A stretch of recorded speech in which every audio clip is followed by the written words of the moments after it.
What's new with AIM 13? Well, a couple things. The content's totally new, and though the tracks are the same as they were in San Francisco on engagement, on governance, and on interaction, content's all new, and it's focused on the strategic challenges created by extreme information. The keynotes are mostly new with two exceptions. We brought, by popular appeal, back David Pogue and Michael Chewy, who were very popular last year. But we've added to that Seth Godin, who I think a lot of people know as the author of Lynchpin and Purple Cow and Meatball Sunday. We've got David Weinberger he wrote Too Big to Know and Everything is Miscellaneous, and he's the Clue Train guy that kind of set a lot of this in motion. We've got Thornton May, we've got Connie Moore from Forrester, and a host of others. So keynotes are really, really exciting at this event. Third thing is we're going to be doing an awesome celebration party on day 2 of the conference at Mardi Gras World, and the attendees will be invited to that. And last, New Orleans. Heck, what else can you say about New Orleans? Yes, I'm planning my eating tour right now. Your keynote theme reflects the systems of engagement and the systems of record concept AIM originated just 2 years ago now. We see people using that concept more and more often. Now, for those unfamiliar, explain SOE and SOR. Oh, okay. Yeah, we wrote whole white papers about this, so let me see if I can do it succinctly. The first 20 or 30 years of enterprise information management systems were all focused on building out these systems of record, which essentially documented who did what to whom and in what context.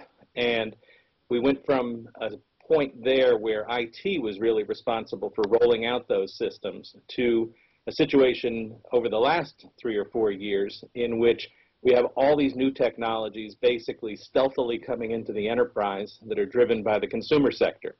So you have technologies driven by social technologies, by cloud, by mobile. And initially, those technologies came in somewhat stealthily into the enterprise. People either pretended they didn't exist or had outright hostility to them, but they came in nonetheless.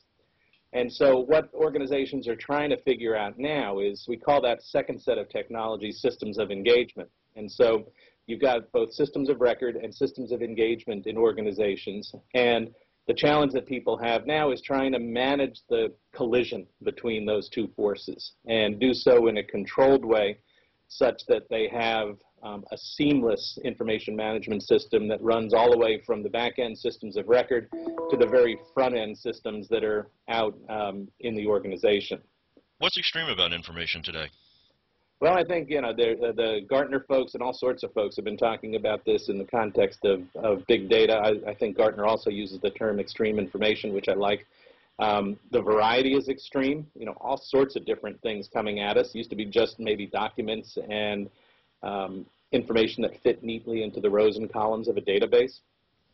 So the variety is just everything you can imagine right now. The velocity, this stuff is coming at us at breakneck speed and at increasing speed over time. The volume, everybody knows that story from the big data, all the hype out there about big data. But also I think another extreme aspect is just the potential value of all that information if you can harness it and put it to use. And lastly, there's another V that nobody's talking about, which I just thought I'd throw into the hopper, which is verisimilitude, which is how do you tell what information is current and authentic and is the real information? And I think over time that's going to be something that will be a byproduct of this whole focus on extreme information. It's actually an interesting point. So the often overlooked aspect of how true is the information that that you have. Yeah, that becomes increasingly complex as that volume and the informality of information grows, and as it becomes more conversational in nature. What is authentic? What is real? What's the official? That kind of thing becomes a little hard to determine. Absolutely. Which actually is a nice segue into who cares about governance? We've been around a while, and this is that concept that keeps popping up, and it goes away, and it comes back up, and it's a you should eat your vegetables concept, even though we know we should. We keep eating pie and not doing it. Yeah, and you and I are certainly guilty of the pie end of the eating phenomenon. I would much prefer pie to vegetable. Too often. Yeah, I guess I would say that you're right. We've been looking at governance, I think, for too long through the vegetable end, and there is a vegetable element, and I don't think we should deny that. But there also I think, there's lots of pie out there. There's these huge, big, heaping gobs of pie out there potentially for organizations as they start to get serious about governance. And so I think that pie can come in the form of very increased customer satisfaction as people, suddenly are able to deliver the right information to the right person in the right time frame.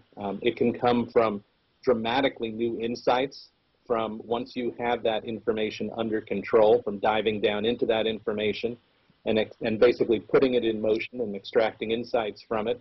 And then lastly, there's a big pie in terms of, for big organizations in particular, in terms of reduced litigation cost and e-discovery costs as you start to get information under control. And the good thing about that is that those costs drop right down to the bottom line in terms of enhanced profitability. So there is a vegetable aspect to it, but there is pie as well out there for people. Now, the last question, and by the way, perfect use of the term Lagniappe in your title, which is not bad for a guy originally from Jersey. Thank God for Wiki. Very nice, very nice. When companies combine extreme information, governance, and collaboration, what extra results become possible? I think they really focus on some of those things that are in the pie category. I mean, I think what you start being able to do is take your organization to the next level.